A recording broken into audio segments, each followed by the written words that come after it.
নমস্কার। গল্প বলবো বলে পরিবারের সকল সদস্যদের জানায় অনেক অনেক ভালোবাসা। আশা করছি সকলে খুব ভালো আছেন। ঈশ্বরের আশিসে আমরাও সকলে ভালো আছি। আমাদের সমাজের অভিধানে এমন অনেক শব্দ থাকে যেগুলো উচ্চারণ করা যত সহজ, বহন করা ঠিক ততটাই কঠিন। এই রকম কোনো শব্দ দেখবেন যদি কোনো মানুষের সাথে জুড়ে যায়, তবে তার অস্তিত্ব যেন ক্রমশ ম্লান হয়ে আসে মানুষের চোখে। চলুন আজকে এরকমই একটি গল্প আপনাদের শোনাই। আজ আপনারা শুনছেন শ্রদ্ধেয় সুলেখক সত্যজিৎ রায় মহাশয়ের লেখা গল্প অপদার্থ। অপদার্থ কথাটা অনেক লোক সম্বন্ধে অনেক সময়ই ব্যবহার করা হয়ে থাকে। যেমন আমাদের চাকর নবকেষ্ট, নব তুই একটা অপদার্থ। এই কথাটা ছেলেবেলায় মার মুখে অনেকবার শুনেছি। নব কিন্তু কাজ ভালোই করত, দোষের মধ্যে সে ছিল বেজায় ঘুম কাতরে। দিনের বেলা প্রায়ই একটু টেনে ঘুম, ফলে বিকেলে চায়ের জলটা চড়াতে 4টের জায়গায় হয়ে যেত 4:30। কাজেই মা যে তাকে অপবাদটা দিতেন সেটা ছিল রাগের কথা। কিন্তু সেজ কাকার বেলায় অপদার্থ কথাটা যেরকমই লাগসই ছিল সেরকম আর কারোর বেলায় ছিল না। সেজ কাকা মানে যার ভালো নাম ক্ষেত্রমোহন সেন, ডাক নাম খেতু। বাবারা ছিলেন 5 ভাই। বাবাই বড়, তারপর মেজ, সেজ, সোনা আর ছোট। 5-এর মধ্যে সেজবাদে আর সকলেই জীবনে প্রতিষ্ঠা লাভ করেছিলেন। বাবা ছিলেন নামকরা উকিল, মেজ সম্মানিত অধ্যাপক, সংস্কৃত আর ইতিহাসের AA। সোনা ব্যবসা করে কলকাতায় 3খানি বাড়ি তুলেছিলেন। আর ছোট কালোয়াতি গানে বড় বড় মুসলমান ওস্তাদদের বাহবা আর 36টা সোনার উপর মেডেল পেয়েছিলেন ধনী সমজদারদের কাছ থেকে। আর সেজ কাকা, তাকে নিয়েই এই গল্প, তাই তার কথাটা এক কথায় বলা যাবে না। সেজ কাকার জন্মের মুহূর্তে নাকি ভূমিকম্প হয়েছিল। অনেকের মতে সেই কারণে নাকি তার ঘিলুতে জট পাকিয়ে যায়, আর তাই তাঁর এই দশা। হাম আর চিকেন পক্স একবার না, একবার প্রায় সব শিশুদেরই হয়। সেজ কাকার এই দুটো তো হয়েই ছিল, সেই সঙ্গে কোনো না কোনো সময় হয়েছিল হুপিং কাশি, ডিপথেরিয়া, ডেঙ্গু, এক্সিমা, আসল বসন্ত। শিশু বয়সে 7 বার কাঁদতে কাঁদতে হেঁচকি উঠে নীল হয়ে সেজ কাকা অজ্ঞান হয়ে গিয়েছিলেন। 7 বছরে সেজ কাকার তোতলামো দেখা দেয়। 9:30 পেয়ারা গাছ থেকে পড়ার সঙ্গে সঙ্গে সে তোতলামো সেরে যায়। এই পতনের ফলে সেজ কাকার গোড়ালি ভেঙে যায়। ডাক্তার বিশ্বাস সেটাকে ঠিকমতো জোড়া দিতে না পারায় সেজ কাকাকে সামান্য খুঁড়িয়ে হাঁটতে হতো। এই খোঁড়ানোর জন্যই তার আর খেলাধুলা করা সম্ভব হয়নি। হাতের টিপের অভাবে ক্যারাম আর মাথা খেলে না বলে তাস পাশাও হয়নি। সেজ কাকা স্কুলে ভর্তি হয়েছিলেন ঠিকই, কিন্তু পরপর 3 বার এফএ পরীক্ষায় ফেল হবার পর ওর বাবা মানে আমার ঠাকুর দাদা নিজেই ওর পড়াশোনা বন্ধ করে দেন। বলেন, খেতু তুই যখন একেবারেই অপদার্থ, তখন তোর এডুকেশনের পেছনে খরচ করা মানে টাকা জলে দেওয়া। তবে গলগ্রহ হয়ে থাকতে দেওয়াও তো চলে না। তুই আজ থেকে ভোম্বলের সঙ্গে বাজারে যাবি, শাকসবজি মাছ মাংস চিনে নিবি। তারপর থেকে সংসারের বাজারটা তুইই করবি। ভোম্বল হলেন বাবার এক দূর সম্পর্কের ভাই। আমাদের বাড়িতে থেকেই পড়াশোনা করেছেন, মানুষ হয়েছেন। সেজ কাকা বেশ কিছুদিন বাজারে গেলেন ভোম্বল কাকার সঙ্গে। তারপর একদিন, সেদিন বাড়িতে লোক খাবে, ঠাকুরদা সেজ কাকার পকেটে 2 10 টাকার নোট গুঁজে দিয়ে বললেন, দেখি তুই কেমন জিনিসপত্র চিনেছিস, আজ বাজারের ভার তোর ওপর। সেজ কাকাকে দিয়ে বাজার আর হলো না, কারণ কাকার পাঞ্জাবির পকেটে ফুটো, নোট 2খানা বাজারে পৌঁছানোর আগেই পথে কোথায় গলে পড়েছে। এরপর থেকে কে আর কাকাকে ট্রাস্ট করবে? আমার প্রথম স্মৃতিতে সেজ কাকার বয়স 33, আমার 3। কালী পুজোর দিন সন্ধ্যাবেলা। ঘটনাটা মনে আছে কেন সেটা আর একটু বললেই বোঝা যায়। সেজ কাকা বারান্দার মেঝেতে হামাগুড়ি দিচ্ছেন আর আমি তার পিঠে চড়ে ঘোড়া খেলছি। পাশের বাড়ি থেকে হঠাৎ একটা জ্বলন্ত উড়ন্তবড়ি এসে বারান্দার তক্তপোষের উপরে পড়তেই সর্বনাশ বলে সেজ কাকা শটান উঠে দাঁড়ালেন। তার ফলে আমি পিঠ থেকে ছিটকে পড়লাম শান বাঁধানো মেঝেতে, আর সঙ্গে সঙ্গে মাথা ফেটে রক্তারক্তি কাণ্ড।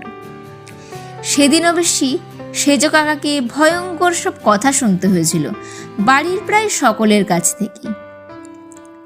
আমার কিন্তু একটু দুঃখ হয়েছিল কাকার জন্য। কেউ তাকে গ্রাহ্য করে না, এমনকি মানুষের মধ্যেই ধরে না। তাই বয়সের সঙ্গে সঙ্গে আমার কাকার উপর একটা মায়া পড়ে গিয়েছিল। মাঝারি হাইট, মাঝারি রং, মুখে সবসময়ই একটা খুশি আর দুঃখ মেশানো ভাব। মনে হতো সব মানুষেরই বুদ্ধি হবে, সব মানুষই করিতকর্মা হবে। তার কি মানে? শহর ভর্তি এত লোকের মধ্যে একটা লোক যদি সেজ কাকার মতো হয় তাতে দোষ কি? আমি তাই ফাঁক পেলেই তার একতলার কোণের ঘরটায় গিয়ে সেজ কাকার সঙ্গে বসে গল্প করতাম। কদিন গিয়েই এটা বুঝেছিলাম যে সেজ কাকাকে গল্প বলতে বলে কোনো লাভ নেই, কারণ তার কোনো গল্পই শেষ পর্যন্ত মনে থাকে না। তারপর কি হলো সেজ কাকা? তারপর দাঁড়া, তারপর গলার স্বর তারপর বলতে বলতে ক্রমে দম ফুরানো হারমোনিয়ামের মতো ক্ষীণ হয়ে আসে। সেজ কাকা গল্প থেকে গুনগুন বেসুরো গানে চলে যায়। শেষটায় গানটাও ফুরিয়ে গিয়ে কাকার মাথাটা ঘুমে ঢুলতে থাকে। বুঝতে পারি গল্পের বাকি অংশ মনে করার মেহনত কাকার পোষাচ্ছে না। তাকে সেই অবস্থায় রেখেই আমি পা টিপে টিপে ঘর থেকে বেরিয়ে আসি। সেজ কাকা আর ডাকেনও না। আমার যখন বছর 12 বয়স, তখন একদিন তার ঘরে গিয়ে দেখি তিনি একটা মোটা বই খুলে খুব মনোযোগ দিয়ে পড়ছেন। জিজ্ঞাসা করতে বললেন আয়ুর্বেদের বই। বললাম, ও বই পড়ে কি হবে সেজ কাকা?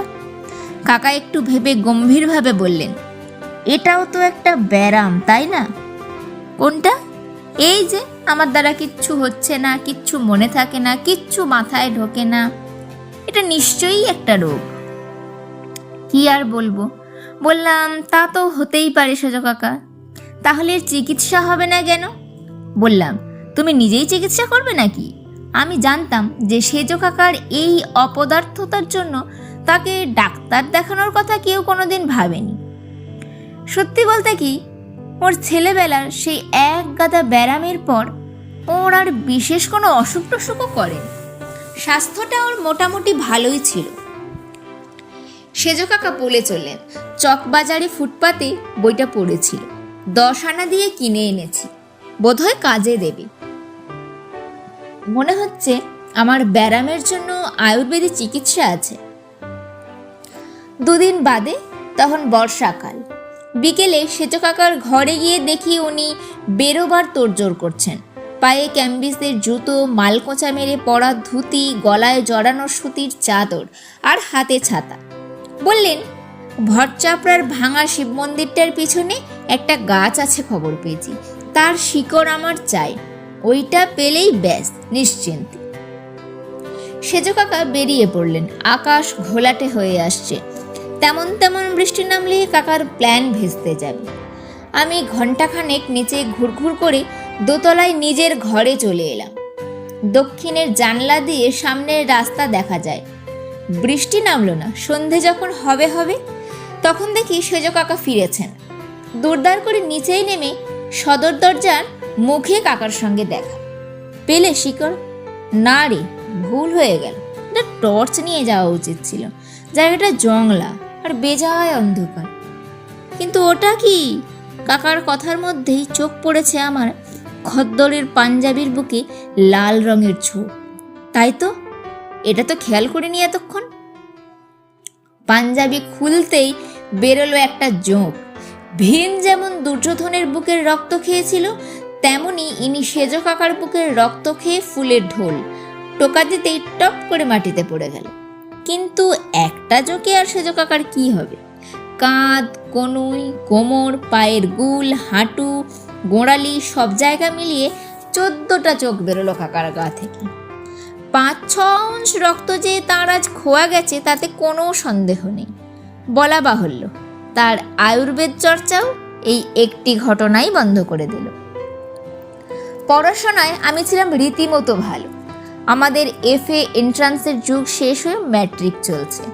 পরীক্ষায় বিশ্ববিদ্যালয়ে 3rd হয়ে বিজ্ঞান পড়ব বলে চলে এলাম কলকাতায়। হোস্টেলে থেকেই MSc পর্যন্ত পড়ে পদার্থবিজ্ঞানে ফার্স্ট ক্লাস ফার্স্ট হয়ে চলে যায় আমেরিকায়। শেষ পর্যন্ত গবেষক হিসাবে আমার বেশ খ্যাতি হয়। শিকাগো বিশ্ববিদ্যালয়ের অধ্যাপক ও গবেষণার কাজ আমি একসঙ্গে চালাতে থাকি। বাইরে থাকার ফলে সেজ কাকার সঙ্গে যোগসূত্র ক্ষীণ হয়ে এসেছিল। একবার তখন আমি সবে অধ্যাপনা শুরু করেছি, মার চিঠিতে এক অদ্ভুত খবর পেলাম। সেজ কাকা নাকি ফিল্মে অভিনয়ের সুযোগ পেয়েছেন। এখানে বলি যে সেজ কাকার সঙ্গে স্বামী বিবেকানন্দের চেহারার একটা সাদৃশ্য ছিল। দেহের গঠন মোটেই এক নয়। সেজ কাকা ছিলেন 5 ফুট 6 ইঞ্চি। তবে নাক, চোখ, মুখের সাদৃশ্য সকলের চোখেই ধরা পড়ত। পরমহংসদেব সম্বন্ধে একটা ফিল্ম তোলা হবে এবং তাতে বিবেকানন্দের ভূমিকা আছে। খবর পেয়ে সেজ কাকা নাকি সরাসরি প্রযোজকের সঙ্গে দেখা করে অভিনয় করার ইচ্ছে প্রকাশ করেন। চেহারায় মিলের জন্য পার্টটা পেতে নাকি তার কোনো অসুবিধাও হয়নি। কিন্তু হপ্তাখানেক বাদে আর একটা চিঠিতে জানলাম কাকা নাকি ছবি থেকে বাদ হয়ে গেছে। হবেন নাই বা কেন? ঘর বন্ধ করে প্রাণপণে পাঠ মুখস্থ করার সত্ত্বেও 1 নম্বর দৃশ্যে রামকৃষ্ণের কথার উত্তরে বিবেকানন্দের মুখ থেকে যদি 3 নম্বর দৃশ্যের উত্তর বেরিয়ে পড়ে, তাহলে আর তাকে দিয়ে কিভাবে কাজ চলে? অর্থাৎ ফিল্ম অভিনেতা হিসাবেও তিনি যে অপদার্থ সেটা সেজ কাকা প্রমাণ করে দিয়েছেন। আমার যখন 48 বছর বয়স, তখন শিকাগোতেই আমার ছোট ভাইয়ের একটা চিঠিতে জানি যে সেজ কাকা এক সাধু বাবার শিষ্য হয়ে কোয়েটারে চলে গেছেন। গত বছর ডিসেম্বরের গোড়ায় আমার ছোট কাকার মেয়ে কাকলির বিয়েতে আমাকে কলকাতায় আসতে হয়। সঙ্গে আমার স্ত্রী আর আমার 2 মেয়ে, তারা দুজনে পুরোপুরি আমেরিকায় মানুষ। ইতিমধ্যে সেজ কাকার কোনো খবরও পাইনি। তাই কলকাতায় এসে যখন শুনলাম উনি শহরেই আছেন এবং বহাল তবিয়তে আছেন, তখন স্বভাবতই তাকে একবার দেখার জন্য মনটা উৎসুক হয়ে উঠল। আমার বয়স তখন 60, তাই সোজা হিসেবে সেজ কাকার 90। আমি ধরেই নিয়েছিলাম যে ইতিমধ্যে প্রবাসেই কাকার দেহান্ত ঘটেছে। শুনলাম ফার্ন রোডে তার ভাগ্নে, অর্থাৎ আমার ছোট পিসিমার ছেলে ডাক্তার রণেশ গুপ্তর বাড়িতে এসে তিনি উঠেছেন মাসখানেক হলো। আরও শুনলাম যে ধর্মকর্ম ব্যাপারটা মোটেই তার ধাতে হয়নি। 10 বছরেও ইডলি ধোসায় অভ্যেস হয়নি। রোজ আধপেটা খেয়ে ওজন নাকি প্রায় 30 কিলো কমে গেছে। আমি এসেছি শুনে তিনি তার ডাক্তার ভাগ্নেকে বলেছেন, ঝন্টুকে বলিস একবার যেন এসে আমার সঙ্গে দেখা করে যায়। এক রবিবার সন্ধ্যায় গিয়ে হাজির হলাম ফার্ন রোডে। লোডশেডিং চলছে। দোতলার একটি ঘরে টিমটিমে মোমবাতি জ্বালিয়ে তাকিয়ায় ঠেস দিয়ে খাটের উপর বসে আছেন সেজ কাকা। একটা মটকার চাদরের উপর গলায় প্যাঁচ দিয়ে জড়ানো সবুজ মাপড়ার। কাকাকে দেখলে চেনা যায় বটে, এবং বলতেই হবে বয়সের পক্ষে রীতিমতো মজবুত চেহারা। মাথার চুল সব পাকা ঠিকই, কিন্তু এখনো যে চুল আছে সেটাই বড় কথা। আমায় দেখে হাসিতে মুখ ফাঁক হওয়াতে অরিজিনাল দাঁতও চোখে পড়ল ডজনখানেক। আর যখন কথা বেরোলো তখন দেখলাম গলার স্বর ক্ষীণ হলেও কথায় বেশ তেজ আছে। এ তেজ কাকার মধ্যে আগে দেখিনি কখনো। তিনি যে সকলের বয়োজ্যেষ্ঠ, তাকে আর কারোর কাছে মাথা নোয়াতে হবে না, এই বোধ হয়তো তার মেজাজে একটা ভারীক্ষী ভাব এনে দিয়েছে। কিরে ঝন্টু, বললেন সেজ কাকা, মার্কিন মুলুকে গিয়ে কি করা হচ্ছে শুনি? আমার কাজের কথাটা যথাসম্ভব বিনয়ের সঙ্গে বললাম। পদার্থবিজ্ঞান? গবেষণা, বললেন সেজ কাকা। লোকে মান্যি করে। আমার ৭৭ বছরের পিসিমা গলা সপ্তমে চড়িয়ে আমার বিনয়কে ফুঙ্কারে উড়িয়ে দিয়ে জানিয়ে দিলেন আমার খ্যাতির কথা। বটে, বললেন সেজ কাকা।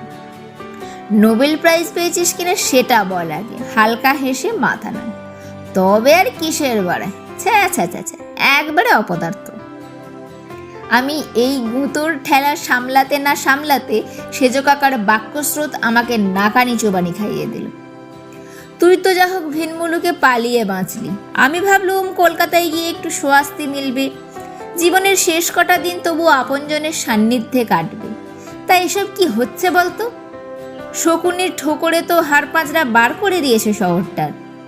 দিনে 10 ঘন্টা বিজলি নেই, শ্বাস টানলে ধোয়া ধুলোয় প্রাণ অতিষ্ঠ।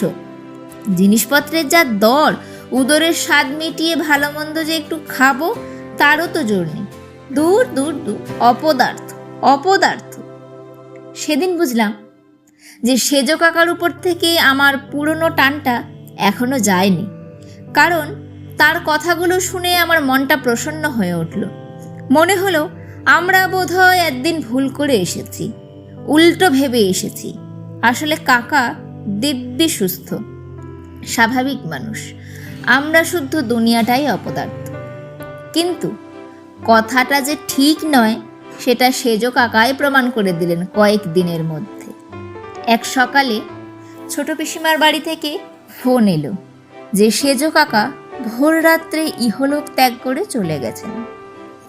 আর যাওয়ার দিনটাও মোক্ষম বেছেছেন কাকা, কারণ সেদিন সন্ধ্যায় গোধূলি লগ্নে আমার ভাগ্নির বিয়ে। আজকের গল্পটি এখানেই সমাপ্ত। গল্প বলবো বলের সাথে আমি সঞ্চিতা ছিলাম এতক্ষণ আপনাদের সাথে। সত্যি একটি শব্দ, একটি পরিচয় অপদার্থ।